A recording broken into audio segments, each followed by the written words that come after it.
Percayalah bahwa begitulah sifat manusia. Sebagian dari mereka senang melihat orang susah, susah melihat orang senang. Sehingga pasti akan datang kekecewaan itu, kata Sayyidina Ali, jika kamu berharap kepada manusia. Bencana terbesar itu adalah kamu berharap kepada manusia. Karena manusia, meskipun tahu faktanya kita baik, bisa jadi karena iri, dengki, hasud, dia menyebabkan tidak mau mengakui kalau kita baik. Sehingga dia meremehkan kita. Tahu kita hebat, iri membuat mereka tidak mau mengakui kita. Atau mungkin karena kelemahan mereka, ketidaktahuan mereka, karena salah satu sifat manusia tidak tahu, hilaf, dan lain sebagainya, menyebabkan mereka meremehkan kita. Maka jangan pernah menjadikan pandangan manusia sebagai tolak ukur bagi dirimu. Hanya Allah lah tolak ukur yang paling mutlak. Sehingga berupayalah tidak diremehkan dan menjadi baik di mata Allah tanpa perlu berupaya berlebih untuk tidak diremehkan dan dihormati oleh manusia. Menjaga kehormatan di mata manusia itu penting, tapi posisinya di bawah kehormatan kita di mata Allah. Jangan sampai hanya karena ingin mendapatkan pencitraan, penghargaan, dan perhatian dari manusia, kita melegalkan berbagai cara yang bertentangan dengan ketentuan-ketentuan yang diajarkan oleh Allah. Jika seluruh manusia di muka bumi ini meremehkan kita, tapi Allah melihat kita, maka selesai perkara. Karena itu doa orang-orang yang dicintai oleh Allah dan mencintai Allah adalah, Ya Allah undur ila abdik, ya Allah lihatlah aku, jangan remehkan aku. Bukan meminta agar manusia tidak meremehkan dia, tapi Allah yang tidak meremehkan dia.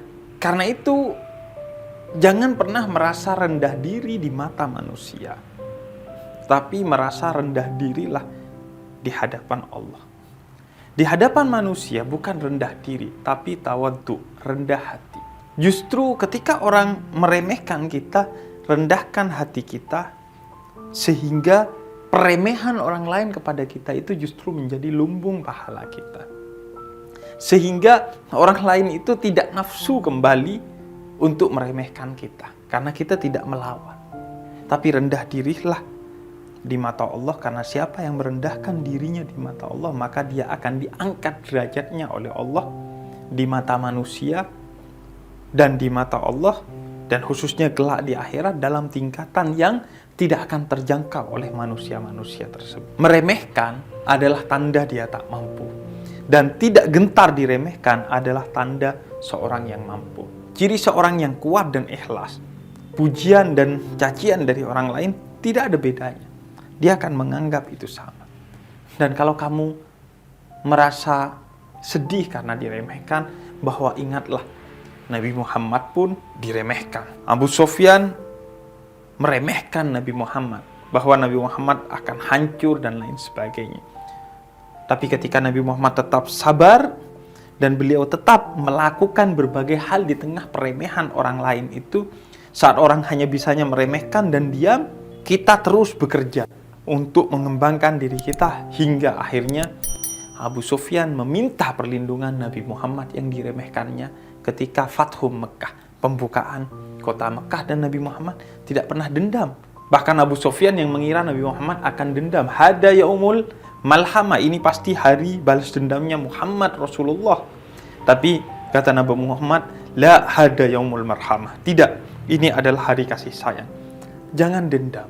Karena justru ketika kita mengembangkan diri dan tetap rendah hati ketika diremehkan, namun finishnya kita kemudian dendam dan membalas dendam kepada orang yang meremehkan kita, maka prestasi yang sudah membumbung tinggi itu akan hancur sedemikian rupa. Karena dendam itu seperti dinamit yang akan meletus di hati seseorang dan akan menyebabkan semuanya menjadi buruk. Orang yang dendam, dia akan melakukan berbagai cara-cara yang keji untuk menuntaskan dendamnya. Maka tidak ada cara terbaik dalam menghadapi orang-orang yang meremehkan kita, kecuali adalah dengan kita kemudian bersabar atas keadaan itu, sembari kita memupuk segalanya untuk kita berkembang. Nabi Allah Ayub dalam surat Sad ayat 44 dipuji oleh Allah sebagai kekasih Allah karena kesabarannya. Dalam surat Az-Zumar ayat ke-10 bahkan Allah mengatakan kesabaran itu menyebabkan pahala dari satu kebaikan yang kamu lakukan itu berlipat-lipat kali hingga pada batas yang tidak terbatas justru. Karena itu jangan jadikan obrolan orang lain sebagai tolok ukur kita. Apalagi di era media sosial ini, di mana orang berkomentar tentang apa saja tanpa pengetahuan sedikit pun tentang diri kita. Nggak perlu kita terlalu memikirkan mereka.